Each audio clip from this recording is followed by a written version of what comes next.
দেখেন, মানুষের ভিতরে আলোচনা সমালোচনা হবেই। যে কাজ করে তাকে নিয়ে আলোচনা হয়, যে কাজ করে তাকে নিয়ে সমালোচনা হয়। কারো পছন্দ হয়, কারো পছন্দ হয় না। সেদিকে তাকিয়ে থাকলে তো হবে না। আমাকে দেখতে হবে যে জনগণ কি চাচ্ছে, জনগণের উন্নয়ন কিভাবে হচ্ছে, জনগণ কিভাবে মানে সামনে এগিয়ে যাচ্ছে এবং পার্টি কিভাবে সুশৃঙ্খল থাকবে, সেটা হচ্ছে আমার কাজ। কে সমালোচনা করলো, কে আলোচনা করলো, সেদিকে তাকিয়ে থেকে যদি আমি থেমে যাই তাহলে তো হবে না। আমাকে থামাইতে হলে শুধু একমাত্র মেরে ফেলতে হবে। তাই ছাড়া এই সমালোচনা করে আমাকে থামিয়ে রাখা যাবে না। আমার প্রতিপক্ষরা তো আমাকে সমালোচনা করবেই, তারা তো আমাকে হিংসা করবেই। তারা বুঝতেছে যে আমার কারণে তাদের প্রবলেম হয়ে যাচ্ছে, তারা সমালোচনা করবে না। আমি সমালোচনাকে আলোচনার শীর্ষে নিয়ে যাওয়ার ঘটনা দেখতেছি।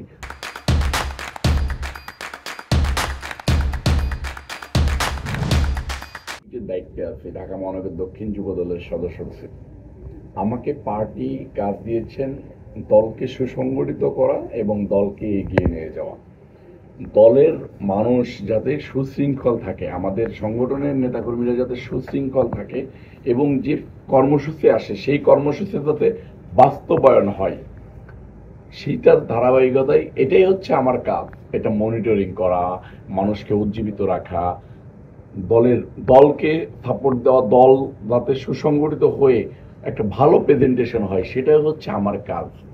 তো আমি একটা জিনিস চিন্তা করি যে এখানে 1,00,000 লোক যাক আর 50,000 লোক যাক, ঢাকা মহানগর দক্ষিণ যুব দল থেকে যদি 50,000 60,000 লোক একটা প্রোগ্রামে যায়, সেই প্রোগ্রামে 50,000 60,000 লোক বা 10,000 লোক 20,000 লোক একটা জায়গায় যাতে বসে থাকতে পারে, প্রোগ্রামটা সফল করতে পারে, সেটার জন্য তাদেরকে এন্টারটেনমেন্টের ভিতরে রাখা, তাদেরকে সুশৃঙ্খল রাখা, কখন কোন সিচুয়েশনে কোন ডিমান্ড সেটা বুঝে আমার চলা।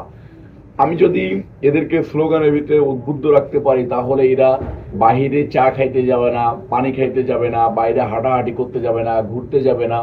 স্লোগানে স্লোগানে কিভাবে মুখরিত হয় সেদিকে খেয়াল রাখতে হবে। এই জন্যই মনে করেন আমার বিভিন্ন সময় বিভিন্ন কৌশল অবলম্বন করা, যে আমার টার্গেট হচ্ছে যে প্রোগ্রাম সফল করতে হবে। নেতাকর্মীরা যাতে বিভিন্নভাবে বিভিন্ন জায়গায় ঘোরাঘুরি না করে, বিভিন্ন জায়গায় চলে না যায়, সেটার দিকে খেয়াল রেখে আমার এক জায়গায় বসায় রাখা হচ্ছে কাজ সুশৃঙ্খলভাবে। সেটার জন্য আমি যে যে কাজগুলো প্রয়োজন স্লোগানের মধ্য দিয়ে সেগুলো তুলে ধরি। ধন্যবাদ।